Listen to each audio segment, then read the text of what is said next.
Bem-vindo aqui ao Além da Notícia. Nesta noite estamos falando sobre os 4 anos do pontificado do Papa Francisco. O cardeal Parolin, que é o secretário de Estado da Santa Sé, ele se referindo ao Papa Francisco recentemente, agora nesses dias, ele diz que são 4 anos do pontificado de Francisco e 4 anos de um pontificado da reforma do coração dos cristãos. Um pontificado que tem reformado o coração da igreja. Que beleza escutar isso do cardeal Parolin. Dom Leonardo Steiner, nós estamos aqui, portanto, falando dos aspectos diversos do pontificado do Papa Francisco. E foi dia 13, o aniversário de seu pontificado, e a gente está hoje, nesse dia 16, aqui prestando essa homenagem. E eu conversei com o Silvonei José, lá em Roma, e perguntei a ele como foi aquele dia 13, agora o último, a comemoração dos 4 anos do pontificado de Francisco, como foi lá vivido no Vaticano, em Roma, esta comemoração dos 4 anos, e o Silvonei assim nos respondeu. Bem, Ronaldo, no Vaticano foi um dia festivo, mas sem festa. A imprensa chamou muito a atenção, a imprensa italiana primeiramente, sobre esses 4 anos. Os jornais deram amplo destaque, com fotografias, reportagens desse último ano, reportagens dos últimos 4 anos, recordando que esse homem que veio de longe, lá do fim do mundo, está revolucionando a igreja através das suas palavras, mas principalmente através dos seus gestos. Muitos programas de televisão fizeram destaques, né, para essa sua pessoa, esse modo de ser latino-americano do Santo Padre. É claro, também em toda a Europa, os votos de felicitações chegaram ao Santo Padre, de governos, de presidentes, de reis, enfim, que vem nesse momento o nosso Papa Francisco, o único líder mundial que consegue aglutinar ao seu redor pessoas de várias religiões, de várias crenças, pessoas até de ideologias diferentes, pelo bem comum. Quer dizer, consegue chamar a atenção e muitas vezes até puxar a orelha das pessoas, indicando a estrada a ser seguida. Quase muitas vezes um grito no meio do deserto, desse deserto da indiferença que nós estamos vivendo nesse momento. Mais ou menos é isso que aconteceu por aqui, no 4º aniversário da eleição do nosso Papa Francisco. Revolucionando a igreja através de seus gestos. Não é forte não esse termo, revolucionando a igreja? É que revolução é mudança. Uhum. Nós tivemos, durante um determinado tempo, medo dessa palavra, né? Porque ela foi distorcida. E mesmo quando estudamos história, nós sempre usamos a palavra revolução quase num sentido meramente político, de mudança de um sistema político. Mas a palavra revolução é mais. A palavra revolução são mudanças de relações, mudanças de compreensões. Quando nós falamos, por exemplo, revolução cultural, já não tem essa conotação de uma mudança de poder. Mas quando nós falamos, por exemplo, uma revolução social, estamos falando de outra coisa. Por que não podemos falar de uma revolução na igreja? No sentido de mudanças, de outro modo de tentar compreender a igreja, de ser igreja, de estar presente como igreja, de ação de igreja, para transformar as relações humanas. Nós tivemos no passado medo de usar essa palavra, hoje já não temos mais receio de usar, porque creio que estamos usando de maneira mais apropriada, eu diria assim. Nós estamos vivendo, sim, um tempo de revolução. E esta é uma revolução positiva. É uma revolução. Para melhor. É uma revolução, digamos, necessária. Sim. Você antes usou a palavra, eu diria agora, a revolução do coração. Quer dizer, a própria igreja, ela precisa se repensar. Existe, inclusive, uma expressão latina que diz ecclesia sempre reformanda, a igreja sempre em transformação. E é verdade, basta usar a história da igreja, basta estudar um pouquinho de história da igreja, que nós vamos perceber como a igreja foi se movimentando, como o Espírito foi soprando e foi ajudando a igreja. Nós tivemos épocas de muita dificuldade, mas que renovação extraordinária veio depois. Por exemplo, com São Francisco de Assis, por exemplo, com Teresa de Calcutá. com São João Paulo II em diversos aspectos, por exemplo, de mudança no mundo europeu, que se deve muito a ele. Por que nós não dizemos que nós vivemos hoje, sim, uma revolução? E toda revolução traz tensão. Toda revolução traz tensão. Traz tensão porque é um desalojar-se. E o Evangelho é revolucionário, porque o Evangelho exige que nós nos desalojemos quase de nós mesmos. Porque a nossa tentação é sempre começarmos a cuidar de nós mesmos. Mas o amor não, o amor é para fora. O amor não é para cá, o amor é para lá. O amor não é para mim, o amor é para ti. O Buber diz isso, né? Esse filósofo judeu extraordinário, ele vai dizer, só sou eu no tu, o tu que me faz ser eu. Ora, o Evangelho está cheio disso, o Evangelho é isso. Ora, isso é uma transformação, um contínuo movimentar-se, um contínuo sair. O Papa não fala tanto de uma igreja em saída, é uma igreja que está revolucionando. Não diz assim as periferias geográficas existenciais, mas é uma igreja que está em movimento, em transformação. Nesse sentido, uma igreja revolucionária. Deixa eu tomar um outro aspecto da fala do Silvanei José. Ele disse que é o único líder mundial hoje que consegue aglutinar outras autoridades e apoio mundial.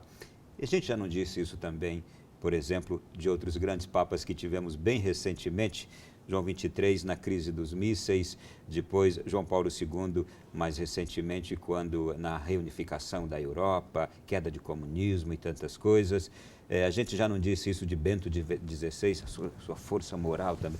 A gente parece que sempre disse isso de todos os papas. Nesses últimos tempos, a única liderança mundial, aquela que mais desperta confiança, tem sido os nossos papas. Por que isto? Eu creio que estão forjados pelo Evangelho. O Evangelho cria personalidade. O Evangelho faz pessoa humana. Para usar a expressão dos Santos Padres, diviniza as pessoas. Nós gostamos de usar essa expressão, tem força moral. Força moral no sentido da palavra latina de costume. Costume quer dizer a vida que vai se dando, a vida que vai se manifestando, nesse sentido de moral. É uma força moral. Mas nós não podemos esquecer que o Evangelho forja, o Evangelho matura, o Evangelho transforma, o Evangelho leva à plenitude da vida. Então, são homens que se deixam forjar pelo Evangelho. Mas eu creio que o Papa Francisco tem uma característica que, assim, encanta. Ele é um antecipador. Ele vai ao encontro, ele não fica esperando. Veja, por exemplo, em relação ao convite de Israel e palestinos a virem rezar nos Jardins do Vaticano. Ele foi ao encontro. Veja a relação Estados Unidos-Cuba. Ele foi ao encontro. Veja a questão da Colômbia, do acordo de paz da Colômbia. Ele foi ao encontro. Ele não tem medo de ir ao encontro. Ele vai, ele propõe. E não tem medo de ser julgado, mal interpretado. Não, absolutamente. Por quê? Sabe que vai correr o risco. Isso. Mas por quê? Porque ele é limpidamente um homem que tenta viver o Evangelho. Ele sabe das suas fraquezas, sabe das suas fragilidades e tudo mais. Mas eu vou repetir mais uma vez a expressão. Nós sentimos que é um homem transparente porque é forjado pelo Evangelho. Se Papa Bento foi o grande Papa do amor, eu não sei qual é o título que nós daremos no futuro ao Papa Francisco, mas certamente será o homem da transparência, da liberdade. Ele vai apontando as nossas dificuldades, os nossos problemas. Ele não tem medo de dizer os nossos pecados, não tem medo de dizer as dificuldades da igreja. E vai convidando os bispos e convida os padres, né? Os bispos e os padres de vez em quando recebem uma cutucada até mais forte do que o povo de Deus como um todo, né? Mas isso é extraordinário. Por quê? Porque ele quer nos colocar em movimento. Vamos aqui escutar agora, eu vou propor ao senhor. 4 anos atrás, eu estava na Praça de São Pedro, poucos dias depois da eleição de Francisco. E lá eu encontrei um arcebispo emérito, cardeal da Filadélfia, nos Estados Unidos, e fiquei encantado só de vê-lo de longe no meio de um monte de gente. Falei, vou entrevistar aquele cardeal. E quando cheguei para conversar, eu pedi a ele que nos dissesse o que ele esperava do Papa Francisco e o que ele já via no Papa Francisco. Vamos escutar o que ele disse. Perguntei a ele sobre o estilo do novo Papa, que está atraindo tanta gente. O Papa Francisco tem o seu próprio estilo. É um dom de Deus o seu modo de ser, porque cada pessoa é uma pessoa. Cada um de nós tem carismas especiais. Portanto, o Papa Francisco tem esse dom da alegria, da esperança, de modo particular, e dará ao mundo este dom. Pedi a ele que nos respondesse o que Deus poderá fazer com este Papa, assim tão do povo. É verdadeiramente um Papa do povo, mas vocês precisam lembrar que o povo contribuiu, pois somente os cardeais votaram, mas eles não estavam sozinhos. Milhões de pessoas estavam presentes com eles através da oração, do amor, da súplica. Portanto, ele é um dom de Deus, mas um dom de Deus dado também através das pessoas, inclusive milhões de brasileiros. A imagem deste Papa é uma mensagem, uma comunicação. A Igreja tinha necessidade desta comunicação?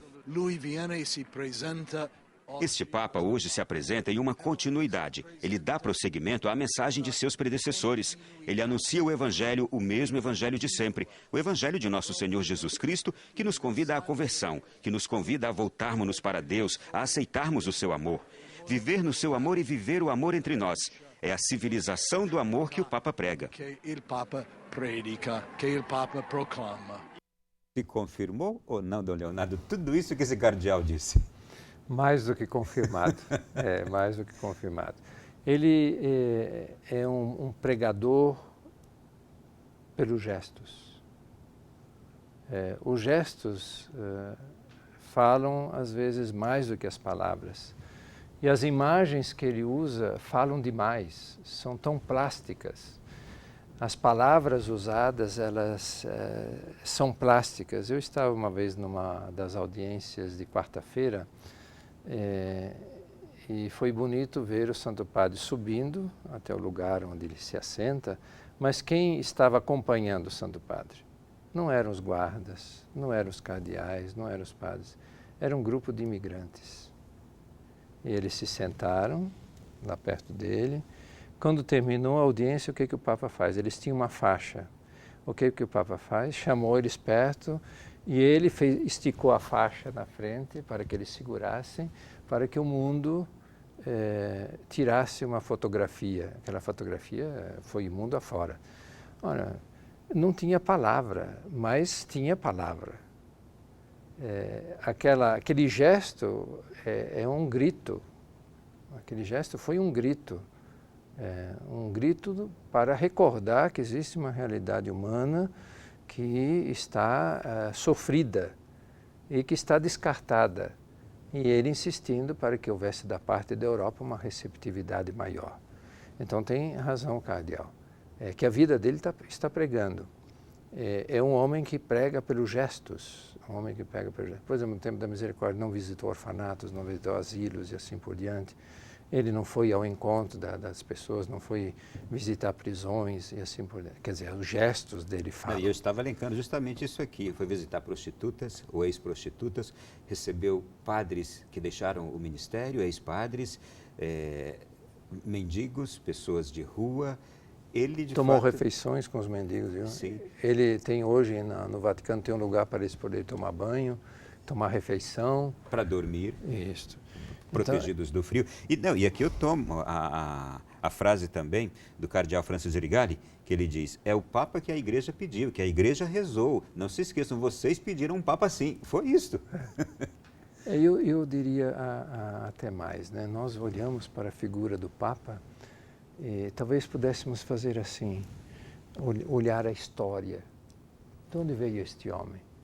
Ele tantas vezes falou da avó, que lhe deu essa profunda dimensão da fé. Quer dizer, este homem foi gestado dentro da Igreja. Ele tem uma história do povo de Deus. E ele nunca deixou esses elementos da história, da sua história, nunca deixou de ser história do povo de Deus. Então é a Igreja que gestou este homem. Então, Leonardo, tem um outro bloco já nos aguardando agora com perguntas das pessoas que estão em casa. Pois não. O segundo já se foi também. É. Mas a gente volta já, um intervalo bem breve e retornaremos aqui.